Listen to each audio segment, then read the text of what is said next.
Assalamualaikum warahmatullahi wabarakatuh. Tabi pun. Perkenalkan, nama saya Yeti Arendesta, MPM 2051405, Program Studi S1 Keperawatan, Fakultas Kesehatan, Universitas Mitra Indonesia. Saya di sini ingin mempresentasikan hasil karya tulis ilmiah saya yang berjudul Dampak Globalisasi Terhadap Pendidikan. Pertama, rumusan masalah. A. Apa pengaruh globalisasi terhadap pendidikan? B. Apa dampak positif dan negatif globalisasi terhadap pendidikan di Indonesia? C. Bagaimana penyebab keadaan buruk pendidikan di Indonesia? D. Bagaimana cara penyesuaian pendidikan Indonesia di era globalisasi? A. Pengaruh globalisasi terhadap pendidikan. Globalisasi adalah suatu proses tatanan masyarakat yang mendunia dan tidak mengenal batas wilayah. 1. Perkembangan dunia pendidikan di Indonesia tidak dapat dilepaskan dari pengaruh perkembangan globalisasi, di mana ilmu pengetahuan dan teknologi berkembang pesat. Pasar bebas juga merupakan tantangan bagi dunia pendidikan di Indonesia, karena terbukanya peluang lembaga pendidikan dan tenaga pendidikan dari mancanegara masuk ke Indonesia. Selanjutnya B. Dampak positif dan negatif dari pengaruh globalisasi dalam pendidikan. 1. Dampak positif. A. Kemudahan dalam mengakses informasi pendidikan. Internet memberikan kemudahan bagi pendidik dan peserta didik untuk mengakses materi belajar. Hadirnya situs-situs yang menyediakan buku dalam bentuk digital yang dapat diunduh dan dijadikan referensi dalam proses belajar dan mengajar. B. Mendorong siswa untuk menciptakan karya yang inovatif. Perkembangan iptek pada era globalisasi bagi sebuah instansi pendidik bisa dimanfaatkan untuk mendorong siswa-siswanya agar bisa menciptakan suatu karya yang inovatif. C. Pengajaran interaktif multimedia.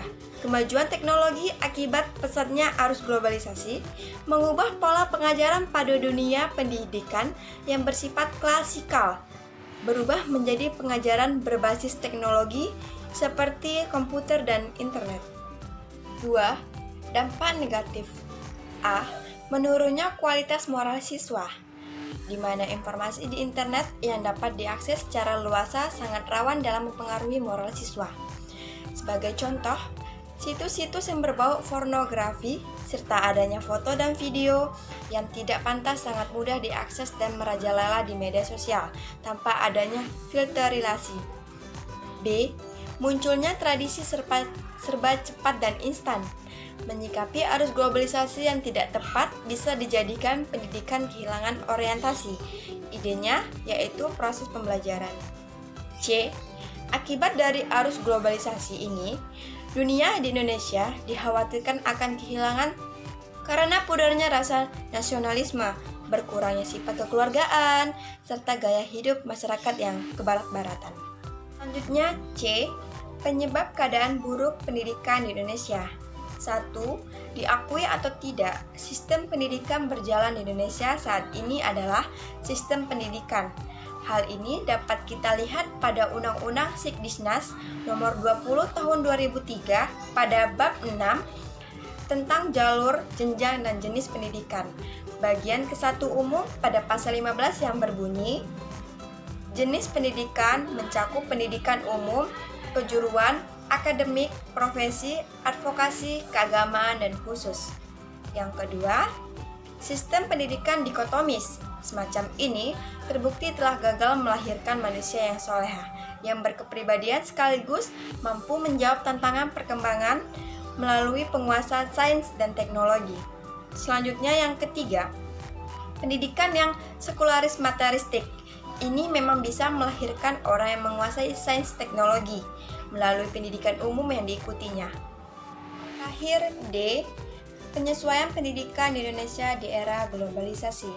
Dari beberapa takaran dan ukuran dunia pendidikan, kita belum siap menghadapi globalisasi. Belum siap bukan berarti bangsa kita akan hanyut begitu saja dalam arus globalisasi tersebut. Kita harus menyadari bahwa Indonesia masih dalam masa transisi dan memiliki potensi yang sangat besar. untuk memainkan peran dalam globalisasi, khususnya pada konten regional. Yang dibutuhkan Indonesia saat ini adalah visioning pandangan, revisioning strategi, dan leadership kepemimpinan. Tanpa itu semua, kita tidak akan pernah beranjak dari transformasi yang terus berputar-putar dengan visi yang jelas dan komitmen. Semua pihak serta kepemimpinan yang kuat untuk mencapai itu semua. Tahun 2021, bukan tidak mungkin Indonesia juga bisa bangkit kembali menjadi bangsa yang lebih bermartabat, yang jaya semakin pemenang dalam globalisasi. Itu saja yang bisa saya sampaikan hasil presentasi saya hari ini. Mohon maaf apabila ada kesalahan. Pada Allah saya mohon ampun. Wabillahi taufik wa hidayah. Wassalamualaikum warahmatullahi wabarakatuh. Terima kasih.